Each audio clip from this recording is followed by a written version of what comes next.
Namaskar. Good morning to all of my dear students. Welcome to my channel Mahajis Blog. Mahajis Blog লৈ মই ইমৰান হুছেইনে তোমালোকক স্বাগতম জনাইছো। আজি আমি আলোচনা কৰিম প্ৰেজেন্ট টেন্সৰ 2 নম্বৰ ভাগ প্ৰেজেন্ট কন্টিনিউয়াস টেন্সৰ বিষয়ে। প্ৰেজেন্ট কন্টিনিউয়াস টেন্সৰ সংজ্ঞা ডেফিনেশনটো মই দিছো।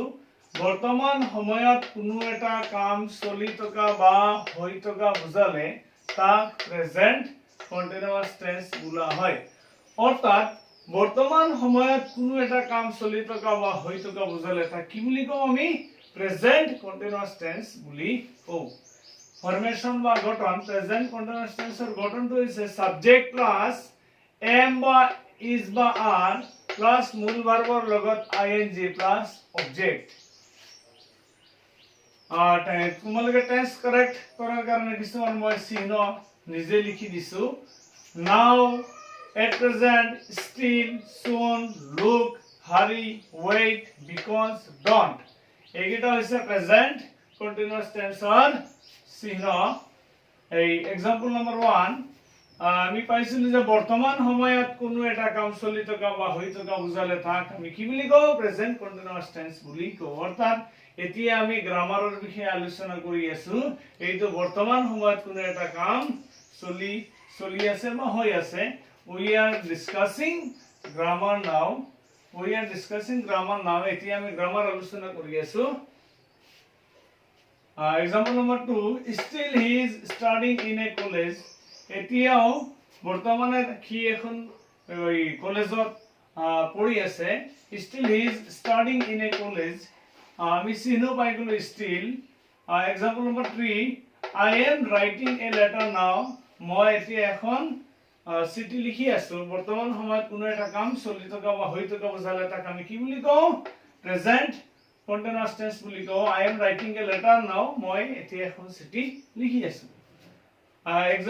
চাৰি number example number 4, wait please, I open the door. মই টেন্স কিছুমান প্ৰেজেন্ট কন্টিনিউয়াস টেন্সৰ টেন্স কেনেকৈ কাৰেক্ট কৰে মই লিখাই দিছো। wait, তোমালোকে চিহ্ন পাইছা কি wait চিহ্ন দিয়া। wait please, I open the door. যেহেতু আমি wait to চিহ্ন পাইছো তেতিয়া আমি গম পাইছো এইটো কোন টেন্স হ'ব প্ৰেজেন্ট কন্টিনিউয়াস টেন্স। সেইকাৰণে আমি গঠনটো লিখিছো wait please I ব্ৰেকেটৰ আগত যিমানখিনি আছে সেইখিনি ঠিকই লিখিছো। ব্ৰেকেটৰ আগত যিমানখিনি আহে কাৰেক্টাইজ কৰাৰ সময়ত সেইখিনি কি বুলি কওঁ সাবজেক্ট।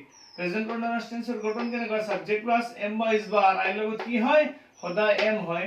সাবজেক্ট প্লাস এম আই লগত এম হৈছে প্লাস মূল ভাৰ্বৰ লগত আইএনজি অপেনৰ লগত কি হ'ব আইএনজি প্লাস অবজেক্ট।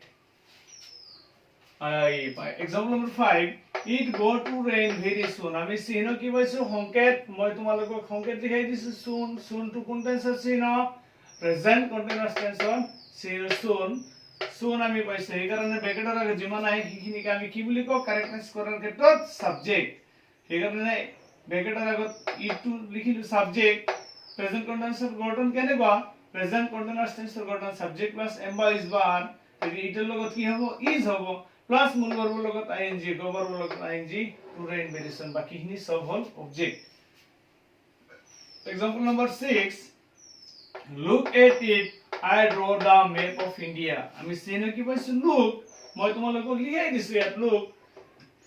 যদি কোনো এটা সেন্টেন্সত আমি look দেখা পাওঁ আৰু তেতিয়া আমি টেন্স টু কাৰেক্ট কৰাৰ ক্ষেত্ৰত আমি হেতু কোন টেন্সত ধৰিম প্ৰেজেন্ট কন্টিনিউয়াস টেন্স বুলি আমি ভাবিম।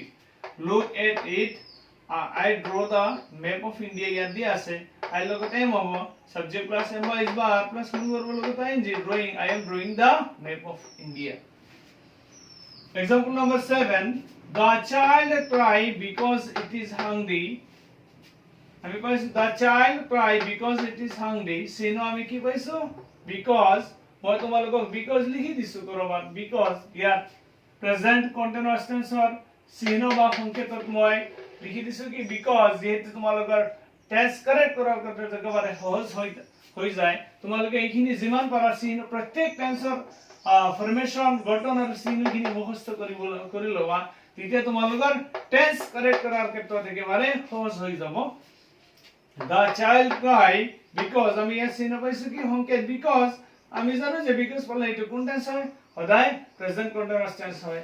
সেইকাৰণে আমি কি লিখিম the child child correctness কৰাৰ ক্ষেত্ৰত ব্ৰেকেটৰ আগত যিমানখিনি আহিব তাক আমি কি বুলি কওঁ সাবজেক্ট বুলি কওঁ the child present continuous গঠন সাবজেক্ট প্লাস am বা is bar the child ৰ লগত কি হ'ব is প্লাস মূল বৰ্গৰ লগত ing crying plus object so তোমালোকে গম পালা যে বৰ্তমান সময়ত কোনো এটা কাম চলি থকা বা হৈ থকা বুজালে তাক আমি কি বুলি কওঁ প্ৰেজেন্ট কন্টিনিউয়াস টেন্স বুলি কওঁ প্ৰেজেন্ট কন্টিনিউয়াস টেন্সৰ ফৰ্মেশন বা গঠন হৈছে সাবজেক্ট প্লাস am বা is bar প্লাস মূল বৰ্গৰ লগত ing প্লাস object আৰু কিছুমান চিহ্ন প্ৰত্যেকটো টেন্সত মই তোমালোকৰ কাৰণে কিছুমান সংকেত বা চিহ্ন দিছো যিখিনি তোমালোকে যদি মুখস্থ কৰা টেন্স কাৰেক্ট কৰাৰ ক্ষেত্ৰত একেবাৰে সহজ হৈ পৰিব প্ৰেজেন্ট কন্টিনিউয়াস টেন্সৰ আলোচনা ইমানতেই শেষ হ'ল